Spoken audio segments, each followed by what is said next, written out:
Hello friends, welcome to my channel. தினமும் ஒரு கதை.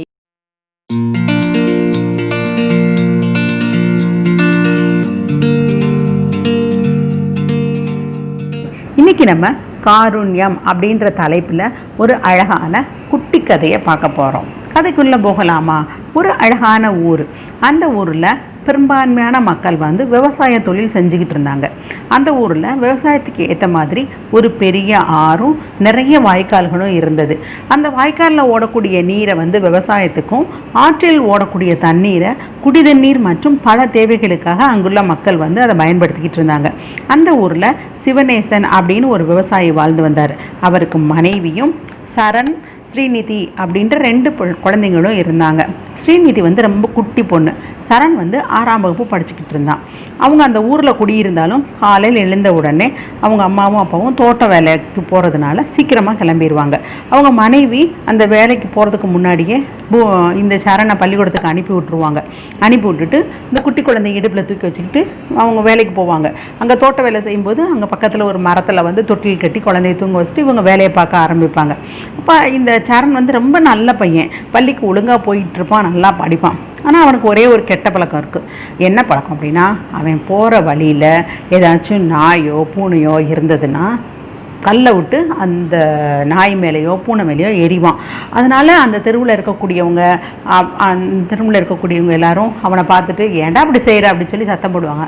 ஆனால் அவன் எதையும் காதில் வாங்கிக்க மாட்டான்.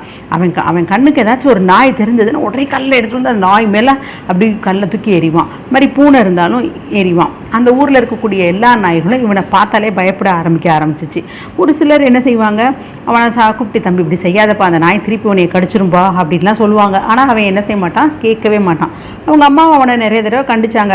வேண்டாண்டா, அது வாட்டுக்கு இருந்துட்டு போகுதுடா, அது எதுக்குடா தொந்தரவு பண்ணிக்கிட்டு இருக்க, அது அமைதியாக தானே இருக்குது, அதை விட்டுடேன் அப்படின்னு சொல்லிலாம் கெஞ்சி பார்த்தாங்க அவங்க அம்மாட்ட. அவன் அப்படி சரி மண்டையை ஆட்டிட்டு, ஆனால் எப்போ நாயை பார்த்தாலும் கல்லை விட்டு எரிஞ்சு விளையாண்டுக்கிட்டு இருப்பான். அந்த மாதிரி ஒரு கெட்ட பழக்கம் இவனுக்கு இருந்தது. அந்த ஊரில் ஒரு நாள் சர்க்கஸ் இருக்கு இல்லையா, நம்மளாம் சர்க்கஸ் பார்த்துருக்கோம்ல, நிறைய அனிமல்ஸு பப்புன்லாம் இருப்பாங்க இல்லையா, அந்த ஊரில் ஒரு நாள் போட்டாங்க. அந்த சர்க்கஸில் நிறைய அனிமல்ஸ் எல்லாம் இருந்து விளம்பரம் பண்ணிக்கிட்டு இருந்தாங்க. அதை பார்த்துட்டு இவனுக்கு ஒரே ஆசை வந்தது. சரண் அவங்க அப்பாட்ட போய், அப்பா என்னைய சர்க்கஸ்க்கு கூட்டிகிட்டு போங்கப்பான்னு கெஞ்சவும், சரி பிள்ளைங்க ஆசைப்படுதுங்களேன்னு சொல்லிட்டு குடும்பமாக அவங்க சர்க்கஸ் போனாங்க. அங்கே சர்க்கஸ் போனால் யானையினுடைய சாகசம், ஒட்டக சிவிங்கியோட சாகசம், எல்லா சாகசத்தையும் பார்த்தாங்க. சிங்கம், புலி, கரடி, எல்லா விலங்குகள், மனிதர்களுடைய ஜோக்ஸ் எல்லாத்தையும் பார்த்து ரொம்ப சந்தோஷமாக இருந்தது. எல்லாத்தையும் பார்த்துட்டு இவனுக்கு அந்த யானை செஞ்ச சர்க்கஸ், யானை ஃபுட்பால் விளையாண்டது, யானை கிரிக்கெட் விளையாண்டது, அப்புறம் சிங்கம் அந்த சிங்கம் மனுஷங்களுக்கு வார்த்தைக்கு கீழ்ப்படிஞ்சு செஞ்ச ஜோக்கு, அந்த எல்லாத்தையும் அவருக்கு ரொம்ப சந்தோஷமாக இருந்தது. சர்க்கஸை பார்க்கவே நமக்குமே எல்லாருக்குமே சர்க்கஸ்னால் ரொம்ப பிடிக்கும்ல, அதில் ரொம்ப குட்டி பிள்ளைங்களுக்கு ரொம்ப பிடிக்கும். அப்போ அந்த மாதிரி வீட்டுக்கு திரும்பி வர்ற வழியில எல்லாம் அவன் அந்த சர்க்கஸை பற்றியே பேசிக்கிட்டே வந்துட்டு இருந்தான். 2-3 நாள் கழித்து அந்த ஊரில் இவங்க அம்மா வழக்கம் போல் வேலைக்கு போக ஆரம்பிச்சிட்டாங்க. அவனுக்கு ஸ்கூல் அன்னைக்கு விடுமுறை. அதனால் அவன் ஃப்ரெண்ட்ஸ் கூட விளையாட போயிட்டான். அப்போ அவங்க அம்மா அப்பாவை தோட்டத்துக்கு அனுப்பி விட்டுட்டு இவங்க அம்மா அப்பா என்ன செய்கிறாங்க, தோட்டத்துக்கு போகிறாங்க. தோட்டத்துக்கு போகும்போது துவைக்க வேண்டிய துணியெல்லாம் எடுத்துகிட்டு ஆற்றுக்கு எடுத்துகிட்டு போகிறாங்க. ஆற்றுக்கு எடுத்துகிட்டு போகும்போது அப்போ இந்த குட்டி பாப்பா இருந்தது. இவன் விளையாட போயிட்டான் இல்லையா, அவங்க அப்பாவும் தோட்டத்துக்கு போயிட்டாரு. இந்த குட்டி பாப்பாவை அந்த ஆற்றுல ஒரு ஓரமாக ஒரு துணியை விரித்து அதில் படுக்க வச்சுட்டு அவங்க அம்மா துணி துவைச்சிக்கிட்டு இருந்தாங்க. துணி துவைச்சிக்கிட்டு இருக்க வேலை பார்த்துட்டு இருக்கும்போது இவங்க இடையில அந்த குழந்தைய பார்த்துக்கிட்டு இருப்பாங்கல்ல. அப்போ ஏதோ ஒரு கவனமாக அந்த வேலையை செஞ்சுக்கிட்டு இருக்கும்போது இந்த குழந்தை இடையில பார்க்க மறந்துட்டாங்க. யதார்த்தமாக அப்படி திரும்பி பார்க்குறாங்க. குழந்தை பக்கத்தில் ஒரு பெரிய முதலை அப்படி நின்றுக்கிட்டு இருக்கு. அப்போ பார்த்தா முதல்ல ஆக்சுவலாக நீர்லேயும் இருக்கும், நிலத்துலேயும் இருக்கும். குழந்தை பக்கத்தில் உடனே எல்லோரும் கத்த ஆரம்பிச்சிட்டாங்க. ஐயோ முதல்ல அங்கிட்டிருந்து ஒரு 2 நாய் வந்தது. நாய் அந்த முதல்ல கூட சண்டை போட்டு காட்டி உருண்டுக்கிட்டு இருந்துச்சு. நாயோட உடம்புல இருந்து ரத்தம் வருது, முதலையோட உடம்புல இருந்து அந்த கண்ணுலேருந்து ரத்தம் வரும். 2க்கும் சண்டை வருது. இந்த நாய்கள் இந்த முதல்கிட்ட இருந்து இந்த குழந்தையை காப்பாற்ற பயங்கரமாக போராட ஆரம்பிச்சிருச்சு. ஆனால் இவங்க அம்மாவுக்கு என்ன செய்யறதுன்னு தெரியல, கத்தி குமிக்க ஆரம்பிச்சிட்டாங்க. உடனே அதுக்குள்ளே அங்கிட்டிருந்து அந்த முதலையை இந்த நாய்கள் எல்லாம் கடிச்சு கொதறி எடுக்கவும் அந்த முதலையால் என்ன செய்ய முடியல, வழியில் நகர முடியல, அப்படியே சோர்ந்து போய் படுத்துருச்சு. அடுத்துக்குள்ளே அவங்க அம்மா அங்கனுக்குள்ளே அந்த குழந்தைய என்ன செஞ்சாங்க, அப்படியே தூக்க ஆரம்பிச்சிட்டாங்க.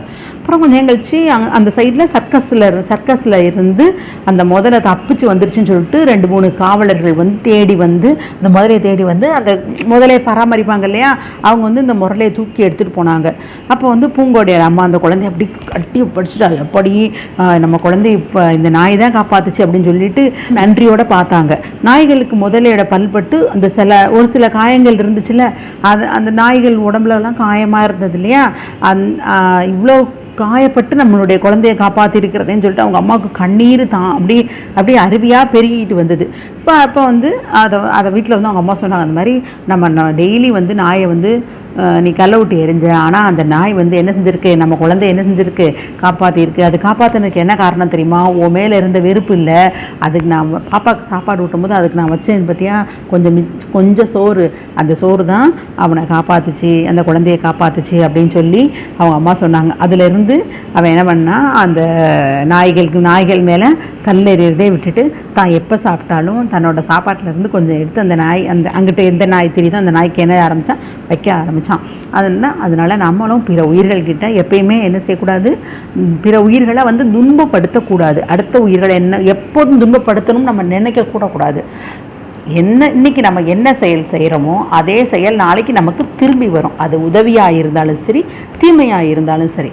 குழந்தைகளின் கற்பனை சிறகுகள் சிறகடித்து பறக்கட்டும். இந்த கதை உங்களுக்கு பிடிச்சிருந்துச்சுன்னா லைக் பண்ணுங்கள், கமெண்ட் பண்ணுங்கள், ஷேர் பண்ணுங்கள், சப்ஸ்கிரைப் பண்ணுங்கள், பக்கத்தில் உள்ள பெல் ஐக்கானை கிளிக் பண்ணுங்கள். நன்றி.